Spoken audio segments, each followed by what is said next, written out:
Can you just tell us a little bit about what is mindfulness and how can it help someone, and is it relevant, for COVID-19? Is it more relevant now? It's always relevant because mindfulness means being in this moment, in this present moment. Some of the precepts are a really important one is non-judgment. And that's something that is really easy for us to do. We're really critical of ourselves, which is why we try so hard to bring in that positive response as opposed to the negativity. But at the same time, to just be with what you're hearing the mind say, because there's that inner critic, and just say, oh, thinking, and you can label it as criticism, but to help people let the thoughts come in without reacting, because what we're looking for is a healthy response, which comes over time. So we're looking for that response rather than that quick reaction without mindfully pausing. Mindfulness means pausing. And I'm sure that people are feeling more irritable from being locked up and not doing what they normally do. And hopefully they are getting some physical outlets. But if not, that would create even more reason to do the mindfulness. I always say, for me, I like to start the day with my meditation practice. It doesn't, people when they're starting, it doesn't have to be 20 to 40 minutes. It can be literally a minute or 3 minutes of just a mindful pause to kind of boot the day and kind of notice, where is your mind right now? Where am I right now? What's my body feeling right now? There is no better time than the present to really connect to the mind and body.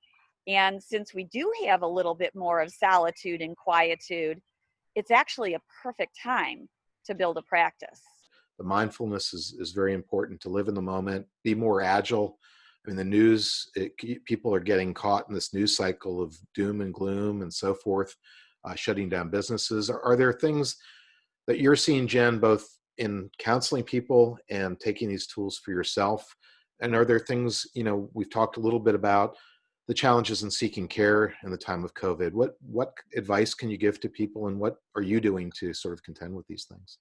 Yeah, I see this a lot. I see burnout from watching the news, and people are becoming very, very just stressed out from having the news on all the time. So what I recommend to my clients is to watch news for 30 minutes a day, and then that's it, and kind of cut it off after that too, because you can become really burnt out, and it can raise your stress levels immensely by overwhelming and saturating yourself with that.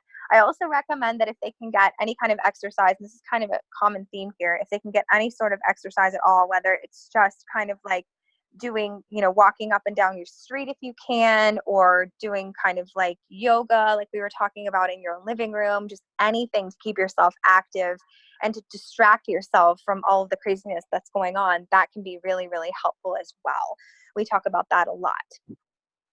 One of the things, Jen, that I wanted to mention, about you is that you've walked a lot, and there have been studies. I'm not an expert in this area, but that helps to kind of slow down MS. How do you feel about fitness in this environment, and does that cause additional stress because it's harder to get? I mean, is there? Yeah. Yeah, it definitely does for me, because I live in a neighborhood that's right outside of the city. So taking a walk isn't really, I would have thought that it would have alleviated a lot of my stress, but it doesn't. It adds to it, because there are a lot of people in my neighborhood, particularly, who are not practicing the social distancing. And if you want to stay 6 feet away from them, you walk into traffic. So it's really stressful to walk around my neighborhood. So something that I've been thinking about doing for myself is, and I don't know if not everyone has the means to do this, but maybe getting a treadmill to kind of like work out inside my house to at least get some walking, because walking has been immensely beneficial to me.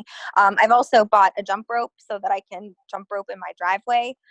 Trying to do sit-ups and jumping jacks too, just like little things that I can do just to be active anywhere I can, because my usual means of working out, my walking, just is not tenable at this point. That's great advice. And I want to ask George. I mean, George, you shared that your past has been very athletic.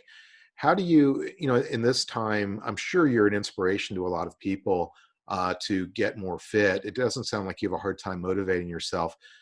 Is it harder to encourage people to exercise that have MS and other musculoskeletal neurologic conditions? Do you find that to be the case? Is it easier? How is the dialogue these days and for yourself too? Is it harder, easier? How does the whole COVID factor into this?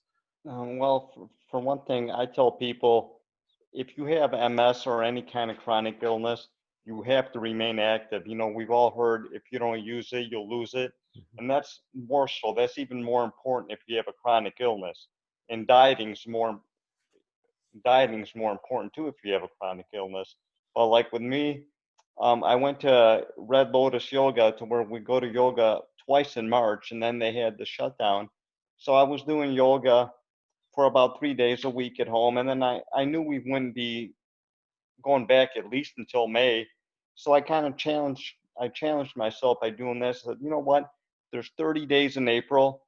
I'm going to do a 30 for 30 challenge. I'm going to do yoga every day at home in April. So I completed it. I did do it. In my yoga routine, I have 3 different routines, and I got them from Mindy's book. And my yoga routines are almost an hour, just under an hour. And for all of April, I did yoga, and I challenge myself by doing stuff like that. And even around the house, whether I do yoga or whether I don't, I do stuff around the home to keep moving. We have to keep moving. Whether I help my wife with laundry or do the dishes, I'm always moving. And I always tell people, you know what, you have to remain active. You just do what you can. If it's not yoga, swimming, Pilates, work out a little. Just remain active. We have to remain active. And that is one of the challenges is that, we talk about swimming, Pilates, a lot of the pools are closed. You can't do the structured exercise. But one of the things I did want to get across today, we have a whole panel that's really a little bit focused on yoga. I'll ask Sue this because Sue, you've been doing PT for some time. You've done a lot of different exercises. Um, can you give some advice on the types of exercise that make sense, and maybe give us a little bit of insight into why yoga is such a big part of this program today? You cannot forget about the cardiovascular portion. And that is harder to get with gyms closed without being able to be on an elliptical or a stationary bike. But you still have to shoot for, 20 to 30, 40 minutes of aerobic activity 3-4 times a week. Be that marching in place, be it sitting in a chair, a wheelchair, flutter kicking your legs, doing the arm circles, for 20 and 30 seconds at a clip till you can build up to a couple minutes. For strengthening, if you do not have weights, and I know Wendy said they are hard to find right now, your body weight. Most of us weigh enough that using your body weight for resistance is absolutely ideal. A full plank, a modified plank, lunges, walking lunges. So you still have to think of your program like you do any time and break it down into the areas that are necessary for an overall fitness program. Yoga is just so fantastic in so many different ways. I try and tell people, look, we are at least somewhat fortunate by the time of year that this is happening. We are not going into the depths of winter and short, dark days. Get out on your balcony, even if you don't have a neighborhood or a park that you can go to or a swimming pool that's open. But get out and do what you can.